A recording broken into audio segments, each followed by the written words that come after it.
Hey, hope you're well. Today I thought I would do my first TBR video, to be read, I guess that is. It's a thing booktubers do. Don't know if I'll do this all the time, but I thought I would at least give it a chance and see if it's worth doing. I don't necessarily read according to some sort of monthly rhythm or whatever. I just kind of read. So some months maybe there's no point to it, and some months maybe there is. So that's kind of where I'm feeling things out right now. But I'm going to start with two novels. The first is a novel by Joseph Boyden, a Canadian writer. The novel is called The Orenda.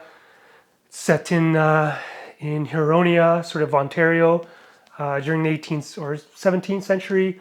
It's a historical fiction about the conflict between the Iroquois or Haudenosaunee and the Huron or Wendat and the French Jesuits or French colonists. Well, I guess not really colonists at that time, but explorers, whatnot. Got this a while ago, just never read it. My daughter got it for me, but I just never got to reading it, and so finished this one just the other day. So although this is my May TBR, this was the first one that I read in the month of May. I enjoyed it. Maybe I'll do a full sort of review of this one. It's a little bit older, so I'm not sure how much interest is in that. But the great thing about books is they last a long time, and there's always new people looking for new books. So I might do that in the near term. So maybe stay tuned for that if you'd like. The next book, again, another novel, also a Canadian novelist. This is Guy Vanderhaeghe from Saskatchewan, where I'm originally from.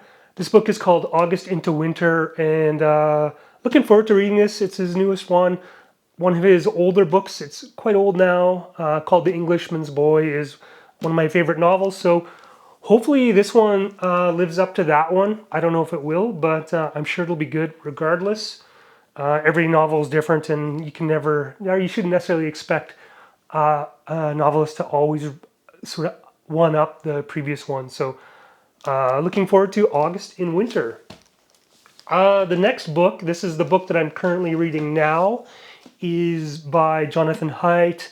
This is more of a contemporary affairs book. It's called The Anxious Generation.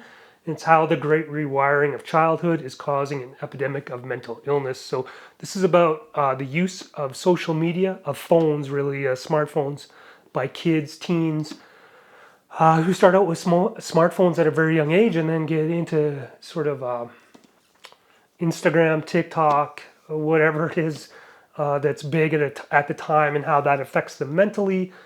And then there's a sub part of this that's about kind of like over helicoptering the safety culture that's maybe taking away the chance for children to experience the world in a way that makes them anti-fragile or resilient for the future.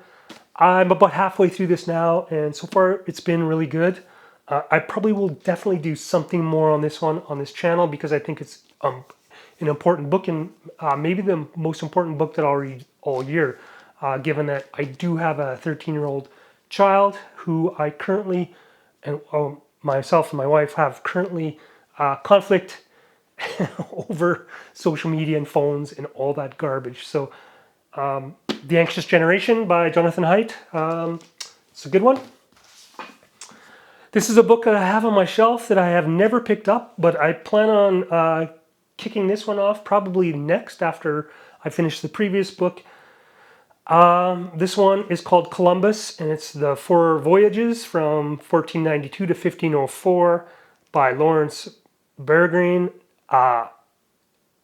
Interested in generally I am, the history of the Americas, the exploration. I think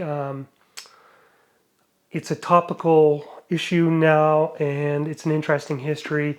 I do look for books that are as objective and as non-biased as possible. I know that subjectivity is inevitable, and that there's always going to be bias, but for me, I prefer if the guiding light or the torch that one carries when they're a historian is aimed at objectivity, and failing short or falling short is fine, but at least that should be the goal. So not sure how this one's going to go, but looking forward to reading this book on Columbus's voyages to the Americas.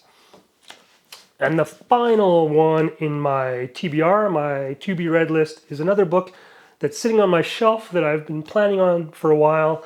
This is Life of Winston Churchill at War, 1874 to 1945, and it's called Warlord, and it's by Carlo Dest. I'm not usually a huge biography fan. I do like biographies when they are sort of set within the context of a specific period or event. I'm less inclined on the full zero to like birth to death biographies, but when a biography brings up a period of time I'm interested in because they're a central figure, then I find those books are quite interesting. This one I think will be good. Churchill was a major figure, obviously, one of the major figures in the Second World War, but he's an interesting guy as well. And so I'm looking forward to reading this one. And yeah, that's my TBR for the month of May. Pretty ambitious, I think, from my perspective or my pace of reading, given my busyness of life level. But why not aim high and then fall short? I think that's the way you do it. You don't aim for down here. Hope you like this one and subscribe, and we'll see you on the next one. Take care.